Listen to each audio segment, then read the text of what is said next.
Setiap individu di muka bumi pasti tidak akan dapat lari daripada mengharungi pelbagai rintangan dan cabaran di dalam hidup. Namun, tidak semua manusia berkemampuan untuk mengatasinya dengan cara yang positif dan tenang. Kekecewaan yang melampau dapat memberi impak yang besar dalam kehidupan seharian seseorang. Jika ianya tidak dikawal, emosi kekecewaan itu akan menguasai diri ke lembah yang lebih hitam. Lebih menyedihkan apabila keinginan untuk menamatkan riwayat diri dan mencederakan orang lain terbit akibat daripada emosi yang tidak terkawal lagi. Kesal dengan kelemahan diri, pilu dikhianati dalam perhubungan mahupun perasaan hampa tidak dihargai, kesemua kesedihan ini harus mempunyai titik noktahnya. Persoalannya, bagaimanakah sebenarnya cara yang betul dalam menangani kekecewaan dalam hidup agar tidak berlanjutan? Apakah benar kecewa itu ada tarikh luputnya atau ianya sudah menjadi sebati dalam hati selamanya? Dia laporan pembuka topik kita yang telah disediakan oleh wartawan kita Tasha. Tapi apa yang paling jelas, suara Lata tadi memang suara awak dan sebenar-benarnya saya dengarkan memang penuh penghayatan pembacaan skrip itu. Ya ke? Sampai bergaya betul awak. Awak salah orang. Itu bukan saya tu. Oh, bukan. Itu bukan saya. Itu bukan saya. Cuba dengar suara saya sekarang dengan suara saya tadi. Lain kan? Lain. Tapi cerita dia sekarang bukan pasal saya. Kita nak kongsikan ini juga mungkin banyak dalam kalangan penonton kita kata, betul lah ada kaitannya lah topik hari ini dengan hidup mereka. Sebab kadang-kadang ni bila kita dah kecewa, putus cinta ke ataupun putus tunang, perhubungan rumah tangga yang tak dapat berkekalan, ataupun kekecewaan tak dapat pekerjaan yang kita nak masuk universiti dan sebagainya. Keputusan periksa tak elok. Kadang-kadang kita ambil masa untuk move on. Jadi perlu ataupun tidak sebenarnya kekecewaan ini ada tarikh luputnya. Kita nak bincangkan bersama dengan dua orang tetamu kita yang telah pun berada dalam talian ketika ini. Kita bersama dengan ini pakarnya. Memang ada banyak pengalaman. Kita bersama dengan Dr. Tengku Asmadi, Tengku Muhammad. Assalamualaikum, Doktor. Waalaikumsalam warahmatullahi wabarakatuh. Apa khabar Fahrin, Fiza? Alhamdulillah. Baik, Alhamdulillah sihat. Doktor sihat ya? Alhamdulillah, syukur Alhamdulillah. Dan di sebelah doktor yang cantik manis tu, di sebelah tapi di tempat yang berlainan, kita bersama dengan Nadia Brian. Apa khabar Nadia? Sihat Alhamdulillah. Alhamdulillah. Sihat lama tak bersua dengan Nadia sendiri. Itulah. Okey, Doktor, sebagai permulaan pembuka tirai perbincangan kita ini, Doktor, kita nak cakap tentang benar ataupun tidak tarikh kecewa ini perlu ada tarikh luput. Kalau cakap dengan cakap tentang kecewa pula, dia subjektif. Ada macam-macam jenis kecewa. Kalau Doktor nak mulakan dahulu. Baik, terima kasih. Assalamualaikum warahmatullahi wabarakatuh kepada semua kita punya peminat-peminat rancangan wanita hari ini.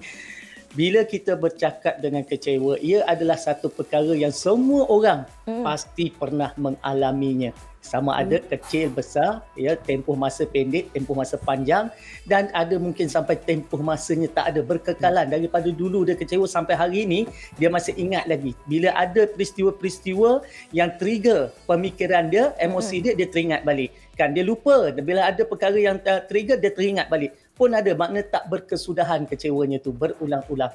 Jadi kalau kita perhatikan, sebenarnya kebanyakan kekecewaan ni dia ada tarikh luput. Dari segi memori, dia tak pernah luput. Memori kita, ingatan ni tak pernah luput. Adalah. Maksudnya lagi, ingat tu sentiasa teringat. Cuma dulu bila teringat hati sebab, bila teringat hati nak marah, bila teringat hati sedih dulu. Tetapi setelah satu tempoh masa teringat tapi dia sudah tidak meninggalkan apa-apa kesan di hati kita. Maknanya tadi itulah dia tarikh luput kepada kekecewaan. Kekecewaan bukan bermakna tentang apa yang telah berlaku dan apa yang ada dalam fikiran kita. Tetapi kekecewaan itu sejauh mana ia mengganggu kehidupan kita. Jadi itu yang kita kena faham. Jadi kalau kita dah sampai ke satu tahap kita kecewa tapi kita dah tidak terkesan olehnya, kita boleh jalankan kehidupan seperti biasa. Kalau kita jumpa dengan orangnya pun kita dah tak sakit hati, kita dah tak kisah pun. Mungkin dari aspek penceraian kita tengok dia kahwin lain pun kita dah tak kisah. Maka maknanya kita sudah pun sampai ke tarikh luput kekecewaan. Itu sedikit pembukaan tentang apa yang kita perlu faham tentang kecewa, Farid. Ya, betul. Dan kalau kita lihat kecewa ada tali luput tapi ingatan tu mungkin tetap ingat. Tapi cara kita menanganinya. Dan ada macam-macam jenis kecewa. Benar. Okey. Dan kita nak tanyakan pada Nadia jugalah kalau kita dengarkan daripada apa yang doktor katakan tadi. Okey, mungkin Nadia saya dah cakap dengan Fiza dan semua orang pasti pernah melalui rasa kecewa. Betul. Bagaimana Nadia nak kongsikan tentang perasaan itu? Okey, Assalamualaikum semua. Waalaikumsalam. Kita semua. Bagi Nadia, betul apa yang Dr. Tengku Asmadi cakap. Kita manusia memang tidak pernah lari dari perasaan kecewa tu. Tapi bagi Nadia, macam Nadia menggunakan teknik ataupun coping mechanism. Maksudnya apa tu? Maknanya adalah bagi Nadia perasaan yang kita nak tahu ataupun cara kita nak melupakan stres apa benda kecewaan dalam kehidupan kita. Macam contoh macam di Nadia pernah melalui fasa yang macam yalah penceraian yang sangat sedih kan dalam kecewaan, tapi Nadia menggunakan teknik ataupun cara coping mechanism. Nadia duduk dalam persekitaran yang positif. Itu antara cara-cara dia lah. Kedua, Nadia banyak buat aktiviti yang boleh menurunkan perasaan kecewaan tu. Itu bagi saya lah. Okey. Tapi dengar apa yang Nadia cakapkan ni, Nadia memang positif. Nadia, berapa lama ambil masa untuk move on, Nadia? Dia tidak ada istilah berapa lama ataupun sampai sekarang pun tidak ada dah lupa ke apa ke, tapi proses tu maksudnya coping mechanism yang Nadia apply tu tengah masih lagi dalam proses lah. Okey. Fahrin, apa yang Nadia katakan ni, kita mendengar apa yang Nadia kongsikan ini, Nadia cukup positif. Tapi ini antara kajian, sebelum kita nak tanya kepada Dr. Tengku Asmadi. Ini kajian yang dilakukan oleh Profesor Antropologi dari University New York. Katanya wanita lebih cenderung menderita akibat putus cinta dan memerlukan waktu yang panjang untuk pulih. Lelaki pula tidak pernah pulih dari kesan putus cinta. Sebaliknya, mereka memutuskan untuk tetap menjalani kehidupan. Wanita cenderung akan memungut serpihan hati yang hancur akibat hubungan yang terkandas dan berusaha mengubati hati luka sebelum benar-benar pulih. Maknanya wanita akan ambil masa. Perempuan tak lupa, lelaki tak lupakan. Tapi dia macam acah-acah macam kuatlah. Memang Okey, kita nak tanya soalan ini kepada Dr. Tengku Asmadi, betul ataupun tidak. Tapi sebelum tu, apa kata Fahrin? Kita nak dengarkan pendapat orang ramai sama ada mereka ni bagaimana mereka menangani rasa kecewa. Kita dengarkan. Nak kecewa tu boleh. Yelah, sebab itu memang emosi yang Allah anugerahkan kepada kita. Cuma jangan terlalu lama dan jangan over. Jangan bersendiri bila tengah kecewa. Kita terkenang balik pun, ia akan membuatkan kita berfikir, perkara ni sebenarnya untuk mematangkan aku. Kita akan belajar untuk memaafkan diri kita dengan apa yang berlaku. Proses untuk kita upgradekan diri kita. Ya, saya bersetuju dengan kenyataan di atas.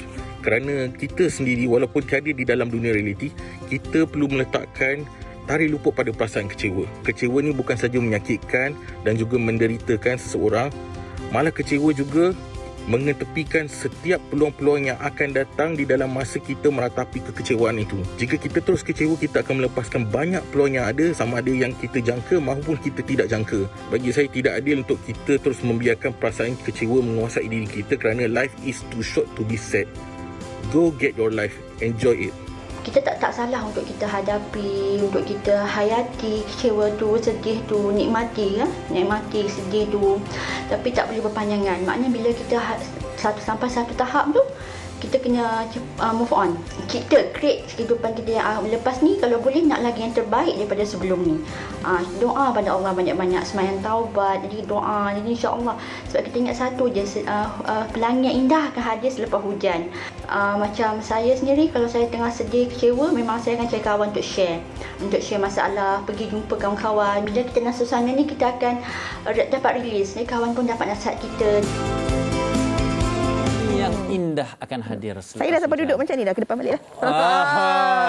Okey. Kecewa bukan Tidak. Okey, kita nak berbalik kepada perkongsian kita tadi kepada doktor. Doktor, betul ke sebenarnya wanita akan ambil masa yang lebih lama untuk bangun ataupun bangkit daripada kekecewaan berbanding lelaki yang dia tak pernah lupakan macam doktor katakan tadi, tapi dia akan cuba melakukan pelbagai aktiviti bagi mengelakkan daripada berfikir tentang kekecewaan itu?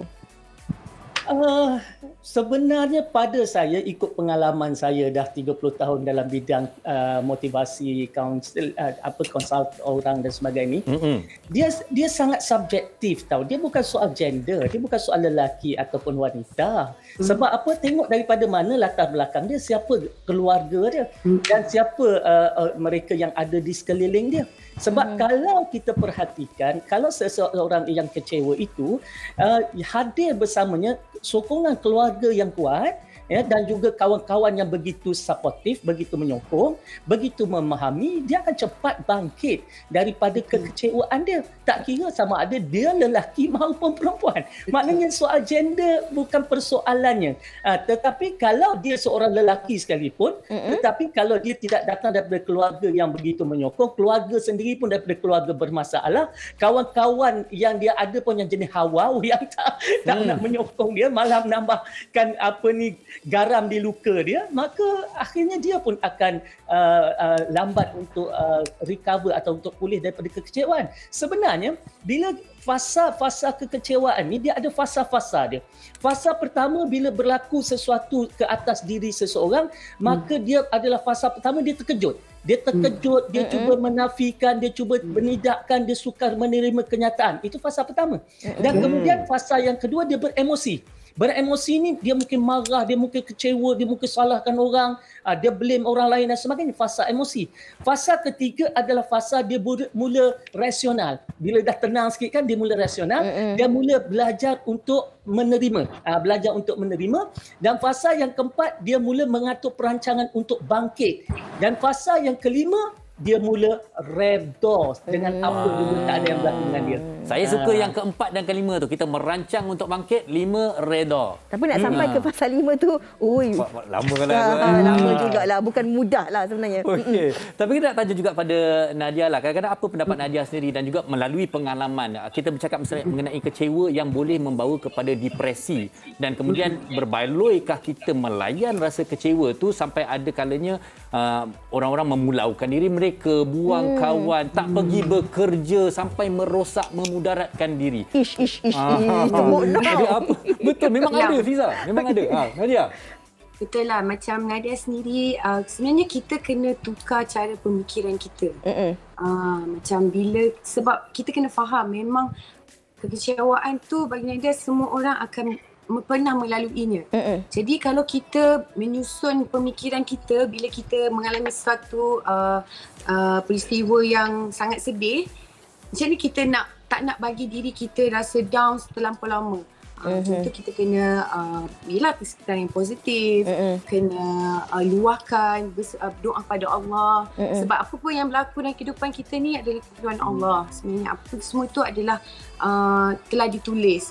Jadi kita tak boleh mengambil masa yang macam lama sangat untuk feeling down dan tak buat apa-apa. Dan apa-apa pun bagi Nadia, kita kena cari satu, tukar pemikiran kita dan kita kena buat macam untuk bagi diri kita lebih baik.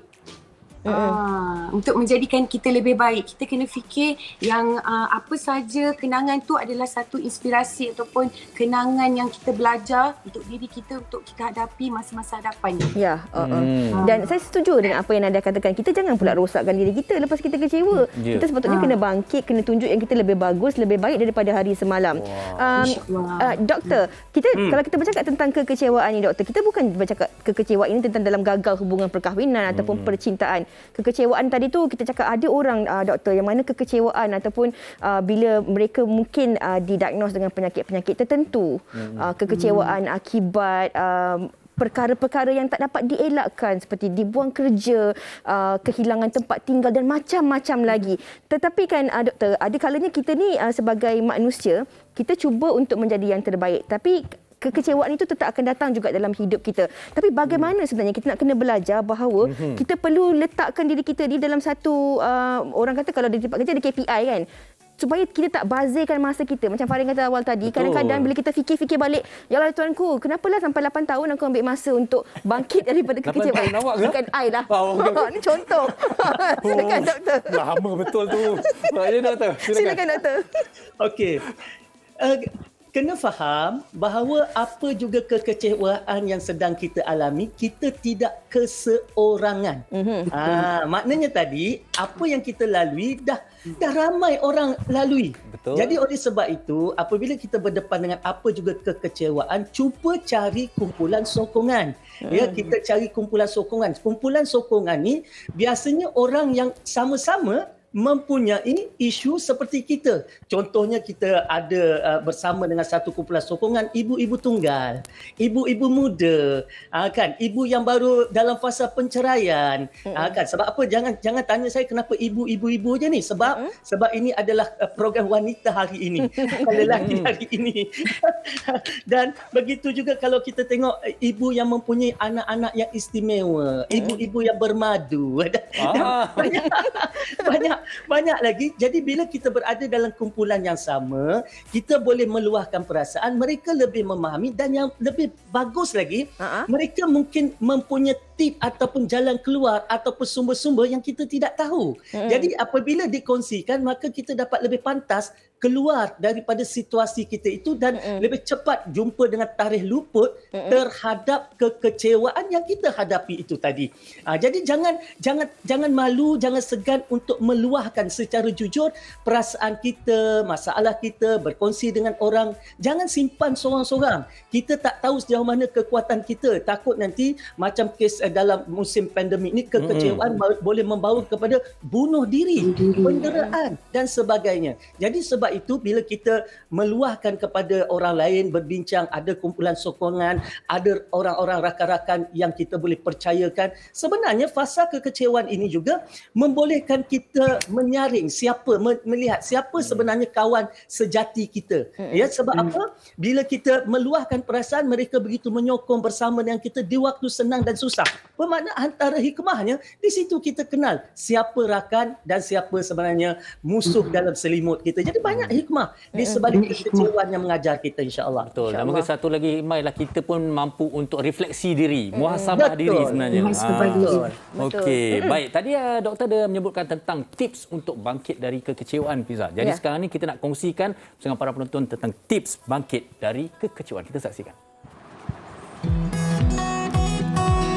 Setiap individu pastinya pernah melalui pelbagai jenis kekecewaan dalam hidup. Ada yang pernah mengalami kegagalan dalam perhubungan, kehilangan insan tersayang, kerjaya yang memberi tekanan, mahupun impian dan harapan yang tidak kesampaian.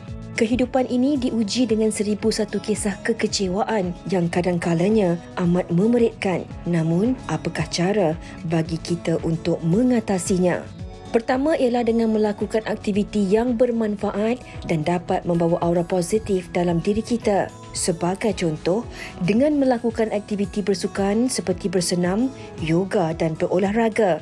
Aktiviti seperti ini bukan sahaja dapat membantu dalam menghilangkan tekanan, malah bagus untuk kesihatan fizikal dan mental. Berkomunikasi adalah cara terbaik membebaskan apa yang tersimpan di dalam fikiran. Luangkan masa bersama keluarga dan rakan yang memahami. Individu di sekeliling kita bukan sahaja dapat memberi bantuan dari segi sokongan emosi, malah dengan ikatan kepercayaan dan kasih sayang, tentu diri terasa dihargai. Selain itu, menerokai alam semesta yang luas terbentang memberikan kita semangat baharu yang menyeronokkan. Aktiviti seperti selam scuba, berkebun, mendaki dan berkelah ternyata mampu merehatkan minda dari terus berfikiran negatif dalam kekecewaan. Di samping itu, tahukah anda, menyanyi dan menari juga sebenarnya dapat membantu kita mengurangkan kesedihan dalam diri. Menurut kajian, aktiviti sebegini dipercayai mampu merehatkan merembeskan hormon endorfin dan oksitosin pada tubuh badan sekaligus dapat mengurangkan tekanan yang ada di dalam diri. Pelbagai aktiviti sebenarnya yang boleh dilakukan bagi menghilangkan rasa gundah dan kesedihan yang dilalui. Namun, semuanya terletak pada diri kita tentang bagaimanakah sebenarnya cara yang terbaik dalam mengendalikannya. Suara BO ni macam mana? Okey. Yang ini saya rasa suara dia dah bangkit lah, dah mula bangkit dari kekecewaan. Ni dah move on lepas 8 tahun. Okey, kita nak kongsikan komen-komen rakan-rakan kita di Facebook ketika ini. Okey, antaranya ialah daripada Hafiz Zuhar. Yang ini menarik ni. Saya jarang kecewa disebabkan orang lain. Saya selalu kecewa dengan diri sendiri sebab boros kuat makan. Macam-macam ngidam. Tak boleh lah. Betul juga tu, kecewa frust sebab dah bazirkan ataupun dah gunakan banyak duit kan. Okey, ada satu lagi komen ni daripada Wan Aziz. Katanya, saya setuju bahawa kecewa itu ada tarikh luput. Saya pernah laluinya suatu ketika dahulu. Rasa kecewa dan ada masa tak mahu berkomunikasi dengan orang, tapi alhamdulillah kecewa itu tak lama. Saya kuatkan semangat. Katanya life must goes on. Saya mula bangkit, bergaul dengan orang, sering ke masjid, hadir ke majlis ilmu dan juga sering menerima nasihat dari orang-orang tua, terutama alim ulama. Life must goes on. Itu yang penting, dekatkan diri dengan Allah. Okey. Maka kita nak kembali pada Nadia. Untuk Nadia sendirilah. Pertama sekali kan, kalau Nadia boleh kongsikan dengan kita kan. Pertama mungkin secara ringkas, kerugian kecewa terlalu lama dan kemudian bagaimana, kita dah alang-alang tadi ada tips. Bagi Nadia sendiri, tips untuk bangkit nak dikongsikan bersama dengan para penonton. Okey, bagi Nadia Nadia masih lagi percaya yang kita tidak boleh meletak ada tarikh waktu bila kita nak move on dengan sesuatu masalah ataupun kecewaan itu. Dia tidak ada tarikh ataupun ni. Dia adalah proses di mana bila kita dah sampai waktu yang kita bukan lupa tau. Kita tidak lupa tapi kita belajar dari kesilapan ataupun kecewaan tersebut. Bila kita tahu benda tu, kita akan menjadikan diri kita lebih baik untuk masa depan lah. Dan cara-cara Nadia untuk merasa untuk hilangkan rasa kecewaan tu banyak cara lah. Macam memang firstly memang Nadia akan balik kepada family dan kawan-kawan yang betul-betul memahami, yang support dan dekatkan diri pada Allah. Okey. Doktor, saya nak tanya kepada doktor. Kadang-kadang macam apa yang anda katakan tadi, kita ni bukan sebenarnya nak cakap tentang tarikh luput tau. Tapi kadang-kadang kita ni terpaksa juga mengiyakan apa yang orang sekeliling inginkan. Contoh doktor, kalau orang tu lambat move on pun orang cakap juga. Tapi kalau dia cepat move on pun orang cakap juga. Contohnya betul tak? Kadang-kadang kita tengok di media sosial orang katakan macam kubur isteri dia belum masih merah lagi. Dia dah menikah. Ataupun macam baru je habis dah jumpa jodoh baru. Ini pun kadang-kadang menjadi satu masalah dalam kalangan masyarakat kita. Kita nak ada tarikh luput susah, tak ada pun susah. Bagaimana sebenarnya yang harus kita kongsikan, perbetulkan tentang persepsi ini kepada masyarakat kita? Okey. Dia bukan soal orang, dia soal kita. Bahagia tu kita yang punya, kan? Kecewa kita yang punya, derita kita yang punya. Jadi persoalannya usah fikirkan orang, sebab apabila kita mula fikirkan apa yang orang akan kata, kita tidak mampu memuaskan hati semua orang. Ya, kita buat A, orang kata B, kita buat B, orang kata C. Jadi apabila kita hidup dengan untuk to please others, maknanya untuk seronokkan orang lain, maka untuk puaskan orang lain, kita akan merasakan bahawa hidup ini satu tekanan. Ya, tekanan. Jadi sebab itu apa yang kita lakukan, yang penting kita tanya diri kita, adakah kita bahagia, adakah kita senang, adakah kita seronok dengan apa kehidupan kita sekarang. Maka yang paling penting yang kita buat itu tidak melanggar syariat, tidak melanggar peraturan dan tidak menyusahkan hidup orang lain. Kan? Jadi kenapa perlu fikirkan soal? Maknanya kalau orang masih nak berkata, mereka yang ada masalah, bukan kita. Kan? Dan satu tip lagi yang sebelum saya terlupa, bila kita katalah kita kehilangan orang-orang yang tersayang, untuk cepat kita sampai ke tarikh luput, maka kita kena jauhkan benda-benda, perkara-perkara yang boleh menjadi trigger kepada emosi negatif kita. Contoh, kan kita kehilangan orang tersayang. Jadi bila kita buka almari asyik nampak baju Melayu dia. Bila nampak menangis kita, berjurai air mata. Kan saya bagi tip ni kepada ramai orang untuk beberapa bulan ambil barang-barang pemberian, gambar-gambar, simpan elok-elok, letak dalam store dulu beberapa bulan. Supaya tak nampak dan tidak mengganggu fikiran kita. Kadang-kadang kita tak nak fikir, tapi bila kita ternampak, maka teringat. Bila teringat, keadaan tu berulang-ulang, lambat kita sampai tarikh luputnya. Jadi bila semuanya dah habis selesai semua, keluarkan balik dah tak ada perasaan. Bukan tak ada perasaan, dah tidak mengganggu kehidupan. Maka tak apalah, masa tu gantunglah balik baju ke, gambar ke dan sebagainya. Pak Farin, kalau lambat sangat nanti sampai tarikh luput, kita pula luput. Kita pula mengeput. Okey. Pak, kita nak kongsikan ini juga di Facebook kita daripada Syasha. Katanya musim pandemik ni ramai orang kehilangan insan tersayang. Macam Syasha sendiri kehilangan orang tersayang memang perit, kehilangan nenek dan juga anak berusia 2 bulan. Salam takziah. Hampir kemurungan, tapi berkat orang sekeliling dan yang memberi semangat, Syasha move on. Benar. Dan di situlah betapa pentingnya support system ataupun sokongan daripada orang-orang di sekeliling kita. Okey, di penghujung perbincangan kita, Nadia berikan pesanan kepada para penonton tentang kecewa ini dan juga untuk mencari kekuatan di dalam bangkit dari kekecewaan, Nadia. Okey, bagi Nadia, apa-apa pun kita manusia memang tidak pernah lari daripada perasaan kekecewaan itu. Tapi kita harus ingat bukan kita sahaja yang mengalami perasaan tu, semua orang. Dan kita kena cari cara apply bagaimana kita nak mengatasi masalah itu. Tak kisahlah, dah banyak caranya. Tadi pun kita dah kongsi, dan itulah life must go on tu memang betul. InsyaAllah. Okey, baik. Dan juga Dr. Tengku Asmadi sendiri, bagaimana untuk ulasan terakhir dan pesanan kepada para penonton wanita hari ini tentang kecewa dan tarikh luputnya?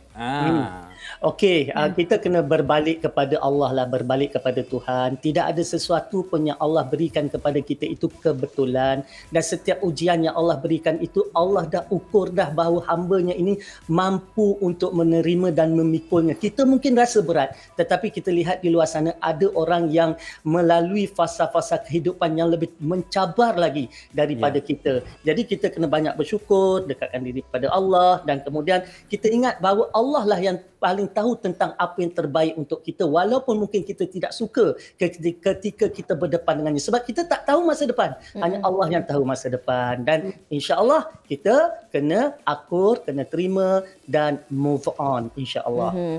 Dekatkan diri dengan Allah, akur, terima, dan kita kena move on. Life must goes on. Betul. Itulah saya kira semoga ada banyak manfaat yang dapat kita kongsikan daripada perbincangan kita hari ini, yang sama-sama dapat kita jadikan panduan untuk kehidupan seharian. Maklumlah kan, dalam tempoh pandemik ini seperti yang dikongsikan oleh rakan kita di Facebook tadi, kehilangan ataupun kekecewaan ataupun nak move on, ada tarikh luput ni bukan disebabkan oleh hubungan percintaan saja. Kehilangan insan-insan yang kita sayangi, kekecewaan tak dapat masuk kos yang kita nak di universiti, masalah ekonomi mungkin, dan macam-macam lagi. InsyaAllah kita memakai kasut yang berbeza-beza, dan semoga kita semua berjaya mengharungi sampai ke destinasi yang ingin kita cuba. Baik, sekali lagi kita nak ucapkan terima kasih kepada Dr. Tengku Asmadi dan juga Nadia Bryan kerana bersama dengan kita pada hari ini. Nampak mereka berdua ni tidak ada kekecewaan, yang penting penuh semangat kedua-duanya ni. Alhamdulillah. Terima kasih sekali lagi. Assalamualaikum. Waalaikumsalam warahmatullahi wabarakatuh. Terima kasih. Ya, stay safe. Harapnya penonton juga dan lepas ni tahulah dah jangan nak kecewa lama-lama. Kena ada tarikh luput tu kan. Kena cari masa dan tahu bagaimana untuk move on, dan perkataan yang memang kita senang nak sebut tapi sukar untuk kita dapat ialah redha. Benar tu, benar tu. Dan ingat pesan Abang tadi, Abang Sado kata kalau imbas kembali kenangan lalu, menyesal ya kecewa lama-lama. Memang sangat-sangat merugikan kesihatan, ekonomi, kerja, masa dan sebagainya. Jadi jangan kecewa, kita bangkit. Mulakan dari hari ini.